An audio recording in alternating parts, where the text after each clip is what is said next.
Shalom, apa kabar? Luar biasa, puji Tuhan.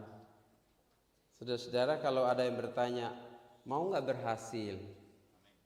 Pasti semua angkat tangan, mau dong berhasil. Kalau ditanya, mau nggak gagal?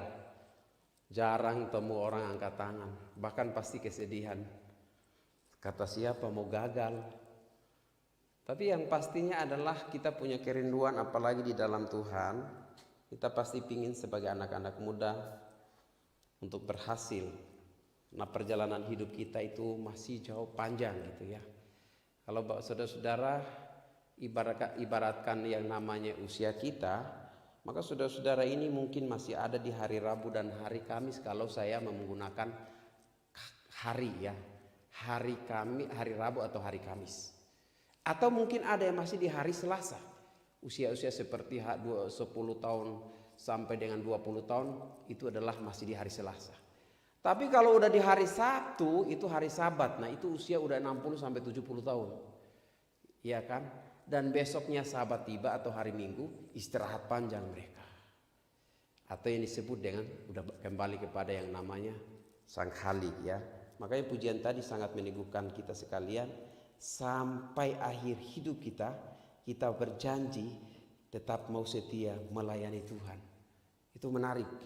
Baik, terima kasih saya ucapkan kepada MD, khususnya pengurus MD yang memberikan saya kesempatan untuk menyampaikan firman Tuhan di dalam ibadah youth di tempat ini di MD DKI, khususnya kepada hamba Tuhan ya Kabid Pemuda Evangelis Hendy. Sebenarnya ketika saya menerima undangan ini saya langsung siap melayani Tuhan. Seperti pujian tadi. Tapi seminggu yang lalu saya akhirnya berpikir lagi, bisa nggak saya melayani hari ini? Karena apa?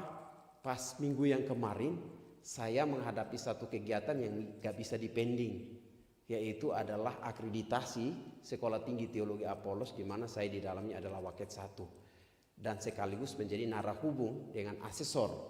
2 hari berturut-turut, hari kemarin dan hari ini saya belum pulang ke rumah. 2 hari kemarin dan hari ini saya belum pulang ke rumah. Begitu saya mendapatkan jadwal, saya melihat hari Sabtu itu jam berapa habisnya. Wah, puji Tuhan, tadi jam 10:11 kami ada berita acara, jam 12 selesai. Lalu akhirnya saya berkata, puji Tuhan, masih punya waktu untuk bisa jam 5 melayani Tuhan. 2 hari berturut-turut. Dan puji Tuhan, Tuhan itu mengatur segala sesuatu indah pada waktunya. Saya percaya banget hal itu, saudaraku. Sehingga puji Tuhan saya bisa melayani di sore hari ini dalam ibadah youth di tempat ini. Nah, anak-anak muda, hari ini landasan firman Tuhan yang kita akan pelajari bersama, yaitu di dalam 2 Timotius pasal yang ke 3 ayat 10 sampai dengan 13, saya akan membacakan firman Tuhan bagi kita. Demikian firman Tuhan Allah kita. Saya menggunakan Alkitab terjemahan baru edisi 2. Alkitab terjemahan baru edisi 2. Dan ketika saudara mungkin melihat di sana ada kata yang mungkin ada berubah, maka sebenarnya saya menggunakan Alkitab yang sudah edisi 2 yang sekarang yang baru-baru ini. Iman bertumbuh dalam penganiayaan dalam pembacaan kitab suci. Ayat 10. Engkau telah mengikuti ajaranku, cara hidupku, tujuanku, imanku, kesabaranku, kasihku, dan ketekunanku.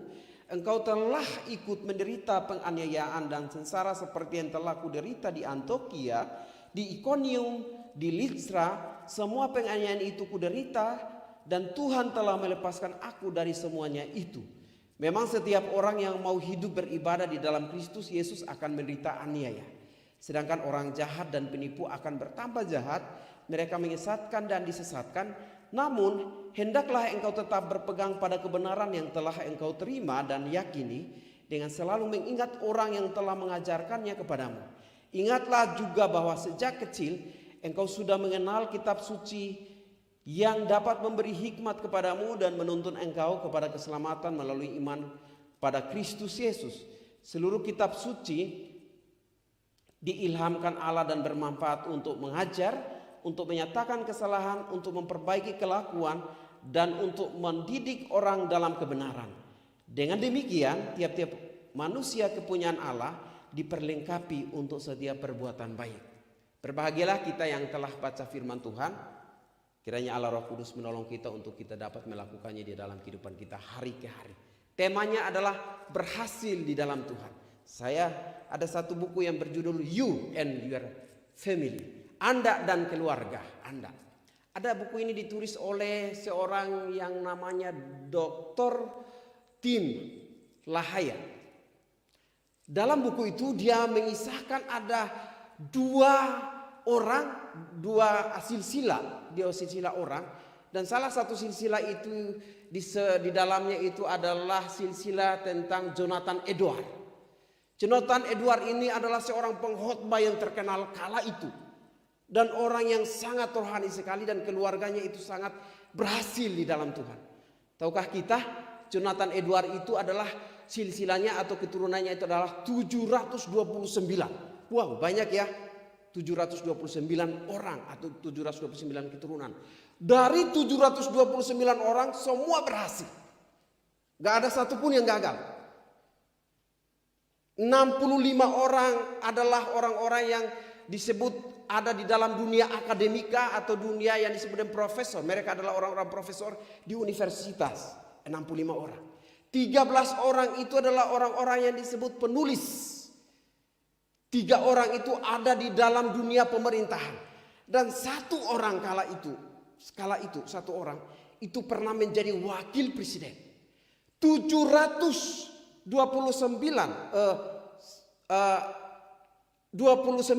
keturunannya itu ada masih banyak berhasil.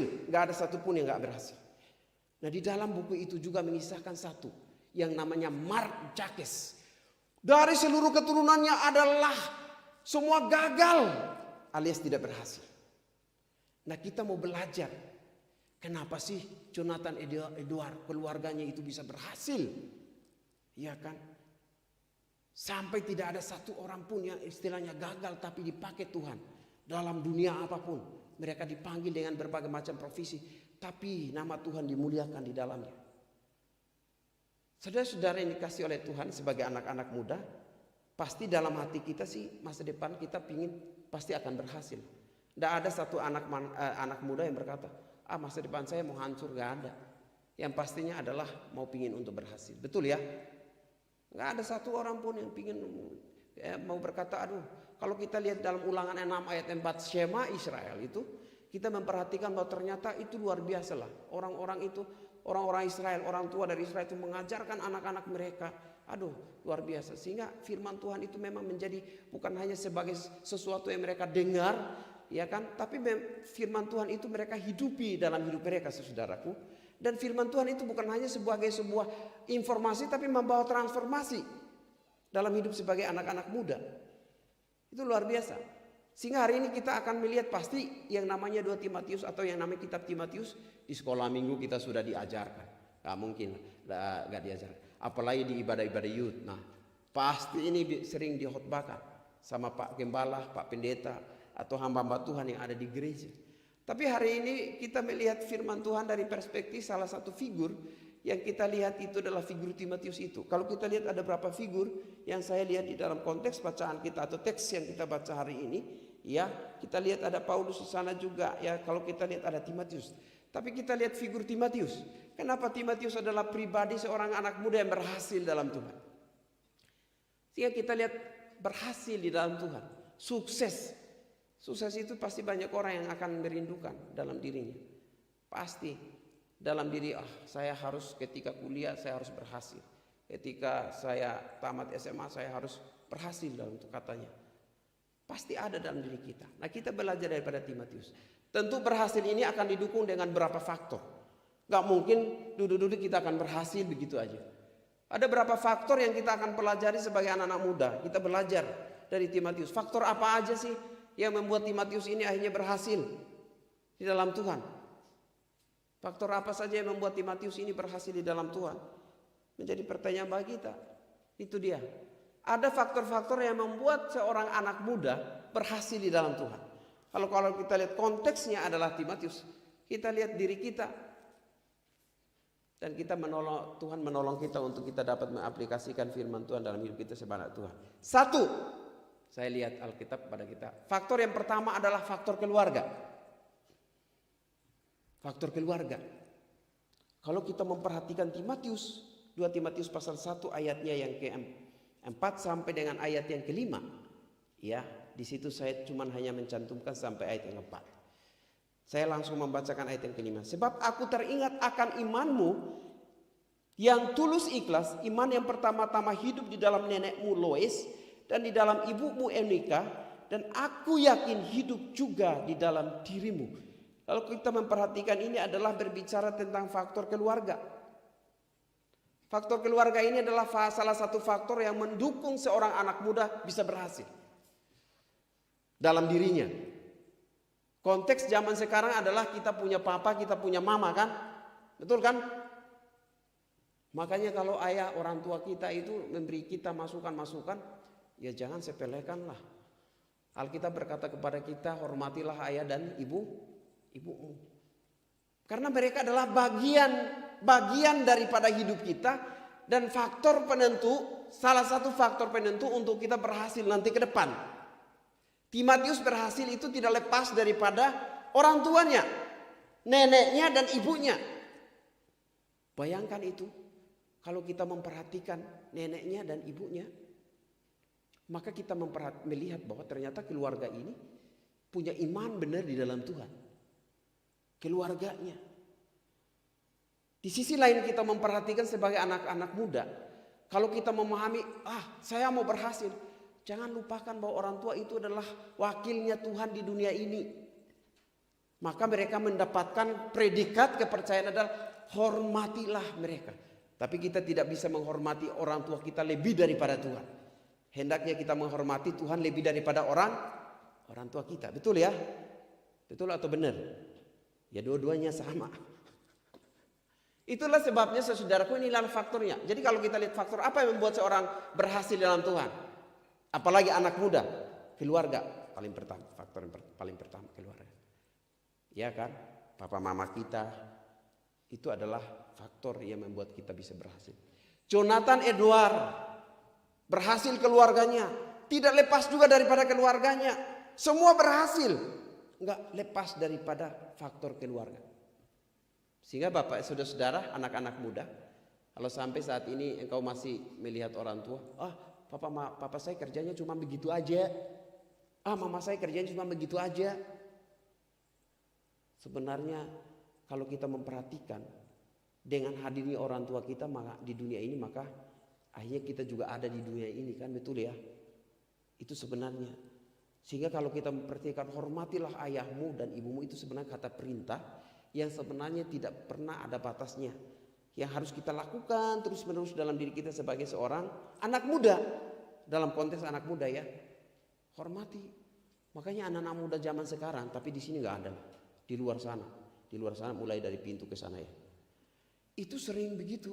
Zaman sekarang kalau papa mamanya itu kasih masukan-masukan, apalagi ajarin dia, ayo kita belajar firman Tuhan, ayo kita doa ya. Udahlah, mama doa sendiri, papa doa sendiri gitu ya. Tapi saya perhatikan ada keluarga-keluarga yang istilahnya membangun mesbah doa bersama dengan anak-anaknya. Serius, saya perhatikan itu ada loh. Dan ketika kalau kita melakukan hal itu, kita membiasakan diri untuk membangun mesbah doa, ya kan? Satu kebiasaan itu bukan jadi dengan begitu saja. Kebiasaan itu sesuatu yang kita lakukan terus menerus akan menjadi sebuah value, menjadi sebuah nilai. Nilai itu adalah gambaran abstrak di dalam otak kita. Dan itu akhirnya kita aktualisasikan di dalam hidup kita hari ke hari. Contohnya, saudara tidak pernah berdoa, tapi coba biasakan terus menerus. Semakin kita membiasakan sesuatu terus menerus menjadi sebuah budaya. Betul ya? Menjadi sebuah budaya. Betul ya? Menjadi budaya, dan budaya itu menjadi atau kebiasaan. Kebiasaan itu akan menjadikan kita akan nyatakan dalam apa? Dalam tindakan dan perbuatan kita. Jadi di masa kita SMA, udah perguruan tinggi, kita kuliah, kita udah kerja, udah terbiasa. Gak jadi beban lagi saya berdoa, karena sejak saya kecil saya udah membiasakan diri berdoa. Saat saya menjadi sudah SMA sampai perguruan tinggi, saya dapat kerja, udah berkeluarga, doa itu udah melekat dalam diri saya. Karena apa? Menjadi sebuah Kebiasaan yang terus menerus dalam diri kita sebagai anak muda. Itu dia. Jadi sebenarnya kekristenan, makanya tidak heran Alkitab berkata kepada kita, ajarlah mereka berulang-ulang, kata firman Tuhan. Ulangan 6 ayat 4 ya. Harus engkau mengajarkannya berulang-ulang kepada anak-anakmu dan membicarakannya. Kata berulang-ulang. Kenapa Alkitab berkata harus berulang-ulang? Kasih tahu. Supaya terbentuk sebuah nilai dalam dirinya. Menjadi kebiasaan. Iya kan? Jadi kebiasaan. Ajarin terus menerus. Ini orang tuanya untung gak ada di sini. Orang tuanya mudah-mudahan bisa. Kalau diajarin sekali aja pasti orang tuanya, anak ini gak ikut. Udahlah terserah kamu aja lah. Memang benar. Secara manusia kadang waduh kita juga marah gitu ya. Tapi kalau kita melakukannya terus menerus, mengajarkan firman Tuhan terus menerus, maka saudara akan ada sebuah kebiasaan, sebuah budaya. Dan budaya yang kita dapatkan adalah budaya kerajaan Allah, itu tertanam dalam diri kita. Itu firman Tuhan kan. Dalam diri kita sebagai anak Tuhan. Maka kita sebagai orang Kristen ini adalah yang kita lakukan adalah kita membudayakan nilai-nilai kerajaan Allah ada dalam diri kita. Maka seorang anak muda akan jauh lebih hebat dan pasti keberhasilan itu menjadi bagian hidup kita. Karena di dalam keluarga itu membangun yang namanya hal demikian. Alkitab berkata kepada kita, saudaraku, kalau kita memperhatikannya di dalam Ulangan yang pasal 6 itu, dia berkata demikian, ya kan? Bicarakan, engkau duduk di rumah, dalam perjalanan, engkau berbaring atau bangun. Ada 3 kata kerja di sana. Dalam perjalanan, saat engkau berbaring, saat engkau bangun, saat engkau dalam perjalanan. Ini berbicara tentang apa? Berbicara tentang aktivitas yang dilakukan secara umum. Setiap hari kita jalan, betul kan? Kita juga tidur. Saat kita tidur, saat bangun, itu aktivitas dilakukan secara umum. Kegiatan dilakukan secara umum. Nah disitulah kita harus memikirkan atau kita harus melakukan yang namanya belajar apa namanya firman Tuhan. Ada lagi di tempat-tempat umum. Tempat-tempat umum kalau kita memperhatikan seperti di dalam Ulangan 6 ya, saya melihat engkau harus menuliskannya pada tiang pintu rumahmu, pada pintu gerbang kotamu dan seterusnya. Ini berbicara tentang keluarga di mana firman Tuhan itu ya ditaruh atau ditempelkan atau di tempat-tempat umum, pintu. Kenapa harus di pintu? Pas saat orang buka pintu pasti dia lihat, oh ada ayat firman Tuhan di sini. Betul ya, tempat umum. Gak mungkin ditaruhlah di tangan katanya. Tangan. Gak mungkin ditaruh di kaki saat kita bersalaman. Saya kebetulan kalau bersalaman dengan Pak hambanya, Pak Budi, mungkin dia pasti lihat ada tangan saya. Oh di sini ada ayat firman Tuhan. Di tempat-tempat umum yang dibaca dilihat oleh orang. Makanya Alkitab kita ini luar biasa. Di pintu, maka tidak heran ada rumah-rumah kita di dalam rumah, di keluarga kita lihat begitu kita masuk ya, orang udah pasang ayat firman Tuhan ya di depan. Wah, Yohanes 3 ayat 16. Begitu ada yang biasanya pasang di depan. Karena apa? Itu adalah tempat umum yang dimana begitu orang masuk melihat, oh di sini ada firman Tuhan. Oh iya ya, mengucap syukurlah dalam segala hal katanya. Ya kan itu tempat-tempat. Tidak pernah Alkitab berkata taruhlah atau letakkanlah di belakang pintu atau di belakang kursi. Karena itu bukan tempat umum dan nggak bisa dibaca oleh orang banyak. Ya, nah saudara-saudara sebagai anak muda, faktor pertama sekali lagi saya kata pada kita adalah keluarga. Keluarga itu menjadi salah satu faktor menentukan keberhasilan hidup kita. Yang pasti adalah di atas faktor ini, semua faktor-faktor ini adalah Tuhan adalah yang pertama dalam hidup kita dan penentu keberhasilan kita. Tapi kalau kita lihat dari konteks seorang Timotius. Yang kedua, faktor yang kedua yang kita lihat berhasil di dalam Tuhan. Ini dia saudaraku. Faktor yang membuat seorang anak muda berhasil di dalam Tuhan. Faktor menanam benih ilahi di dalam hidup. Kita lihat ayat 10. Engkau telah mengikuti ajaranku, cara hidupku, tujuanku, imanku, kesabaranku, kasihku, dan ketekunanku. Engkau telah mengikuti ajaranku. Paulus pegang kepada seorang Timotius. 2 generasi yang berbeda. Timotius adalah generasi muda. Tapi nilai-nilai yang dibangun oleh seorang Paulus berdampak kepada generasi muda, dalam hari ini seorang Timotius. Faktor kedua adalah faktor menanam dan benih. Maka kata mengikuti itu adalah berbicara tentang ada seorang yang sudah mendahulunya, ada yang baru mengikutinya. Berarti berbicara tentang dua generasi. Generasi seorang Paulus, tapi setelah Timotius ini, dia mengikuti yang namanya nilai-nilai yang sudah dibangun oleh seorang Paulus. Timotius.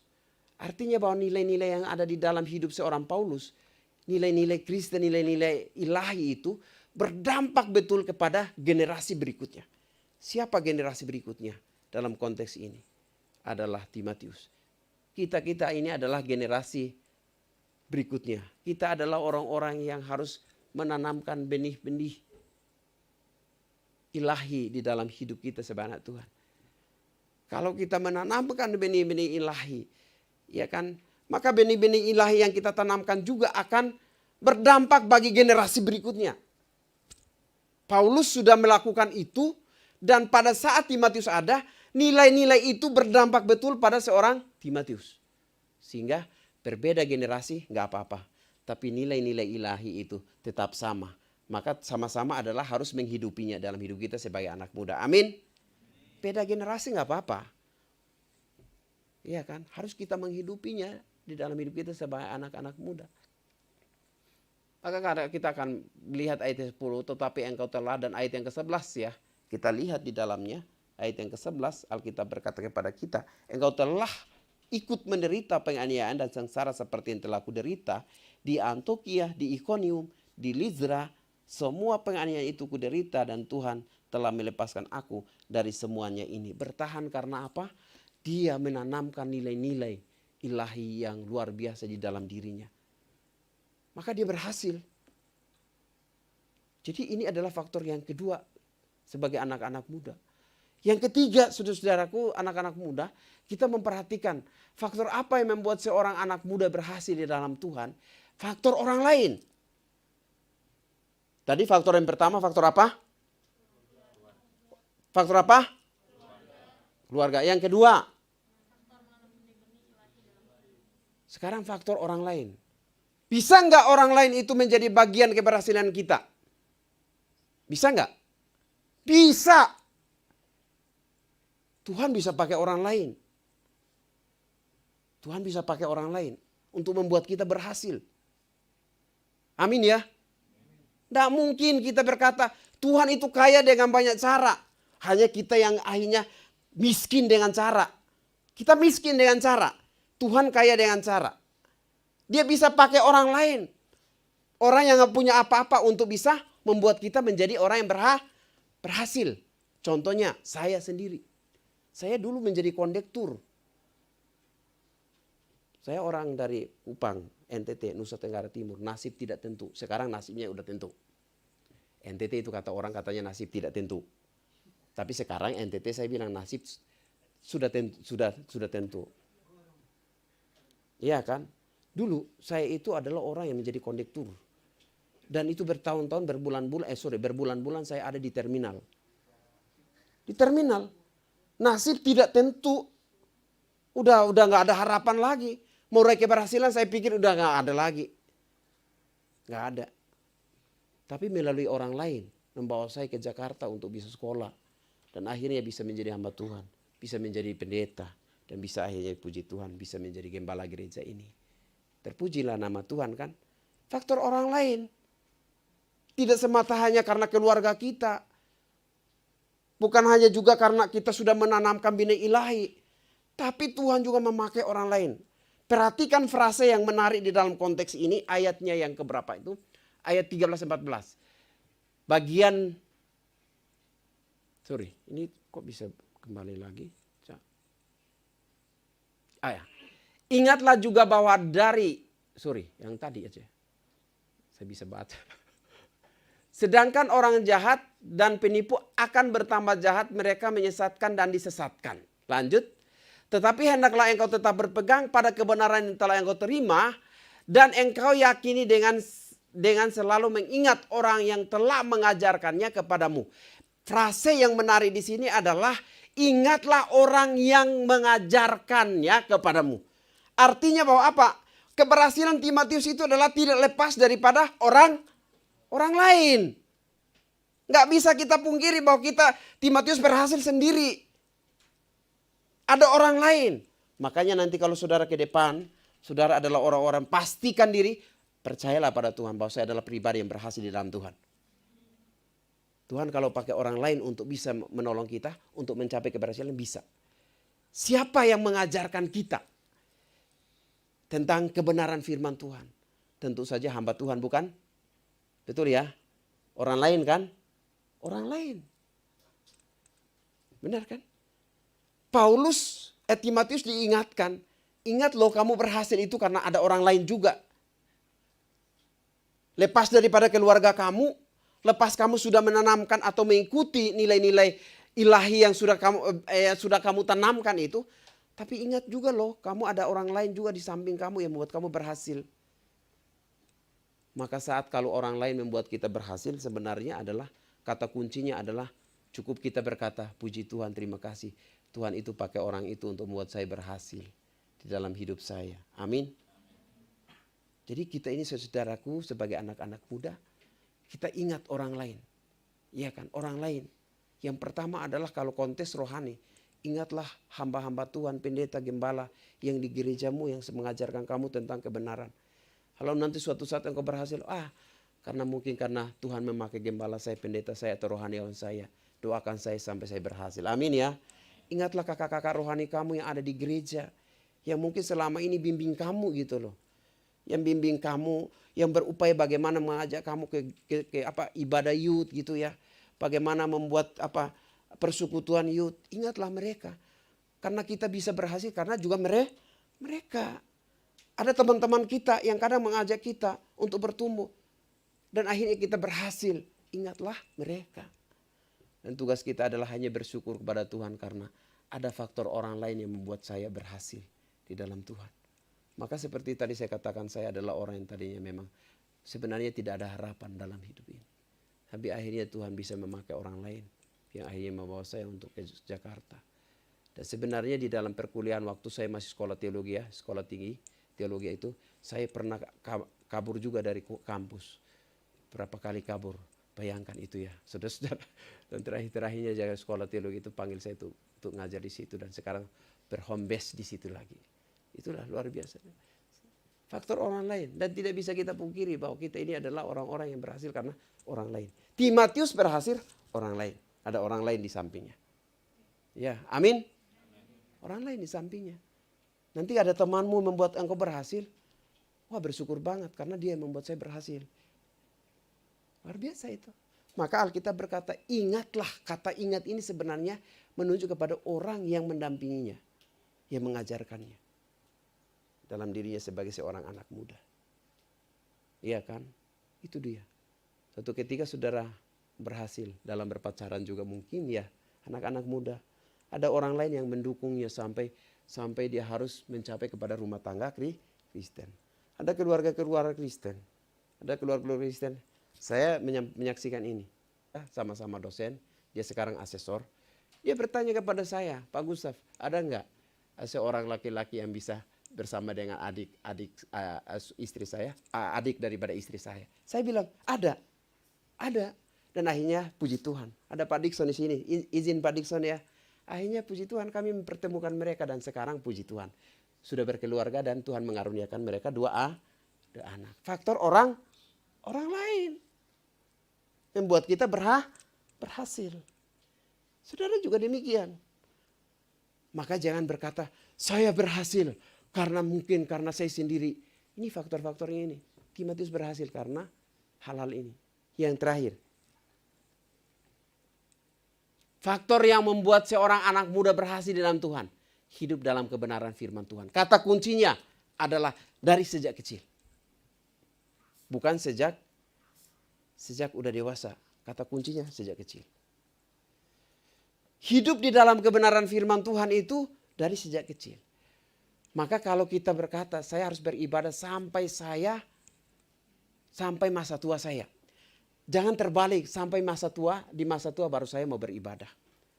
Banyak orang begitu kan, kalau udah tua baru ke gereja.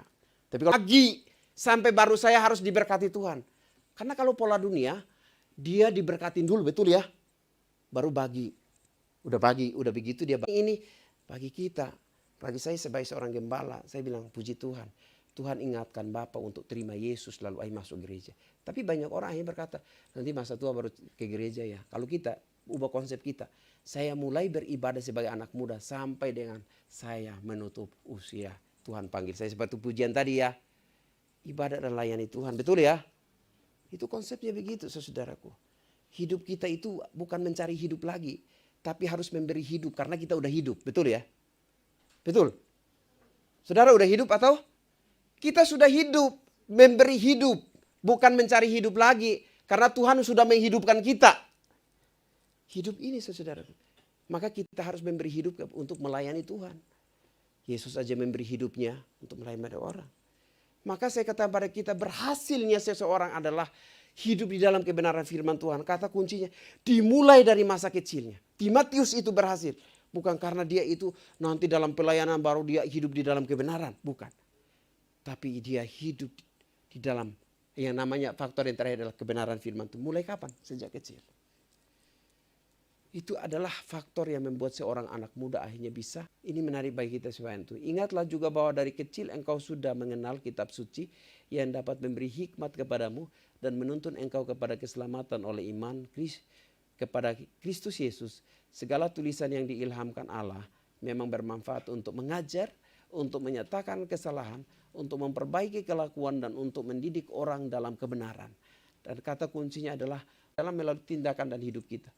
Orang akan melihat ini. Oh iya, orang ini sering baca Alkitab, doa pagi, ikut doa pagi, mesbah keluarga.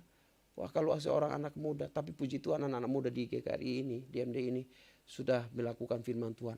Doa malam bersama keluarga, pagi-pagi juga doa dan baca Alkitab gitu ya.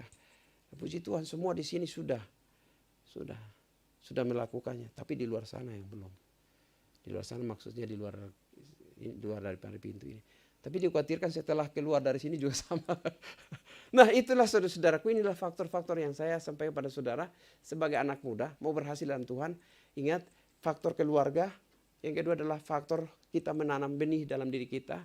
Yang ketiga faktor orang lain, dan yang keempat adalah bagaimana kita tinggal atau hidup di dalam kebenaran firman Tuhan.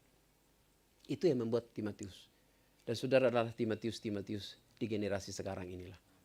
Kalau kita memperhatikan Paulus, ya kan, itu beda generasi. Tapi seorang Timotius akhirnya menghidupi dan menanamkan benih-benih yang sudah dihidupi oleh seorang Paulus kala itu. Dan beda generasi kan. Sekarang kita generasi muda sekarang, kita juga menghidupi nilai-nilai kebenaran itu dalam diri kita kepada Tuhan. Maka pastikan keberhasilan akan menjadi bagian dalam diri kita kepada Tuhan. Berikutnya, mau berhasil dalam masa mudamu? Jawabannya pasti iya ya. Nggak ada yang nggak mau berhasil kan ya. Ini lihat, ingatlah dan lakukanlah firman Tuhan. Ingat keluarga itu sebagai faktor pendukung keberhasilanmu. Papa mamamu, ya kan, adik kakakmu, itu adalah faktor, ya kan, pendukung keberhasilanmu. Yang kedua, dari diri kita, faktor diri kita. Faktor diri kita. Faktor diri kita apa? Tanamkan benih-benih ilahi dalam diri kita. Yang berikutnya, faktor orang lain. Ingat orang-orang yang mendampingi kita. Iya kan? Itu dia. Dan yang keempat, hidup di dalam kebenaran firman Tuhan. Sejak dini atau sejak kecil. Jadi ada 3 faktor. Faktor keluarga, faktor diri kita, faktor orang lain, dan juga adalah faktor kebenaran firman Tuhan itu sendiri. Maka membuat kita menjadi pribadi yang berhasil. Amin. Itu dia. Jadi ada 4 faktor. Saya khotbah gak lama-lama. Yang penting kita lebih cepat, lebih ngerti. Lalu kita memahami, melakukannya dalam hidup kita sebagai anak muda. Amin ya. Daripada saya ngoceh 1 jam gak ada isinya. Mendingan begini aja. Ini dia. Saudara-saudara yang dikasih oleh Tuhan, saya sebagai anak muda, ingatlah faktor-faktor ini akan membuat kita berhasil. Faktor keluarga, faktor diri kita, dan faktor orang lain, dan juga firman Tuhan. Terakhir,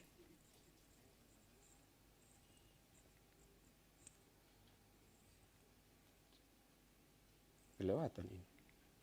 Ya, ini hot terakhir ini.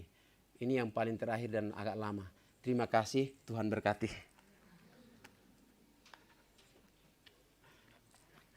Terpujilah nama Tuhan Yesus Kristus.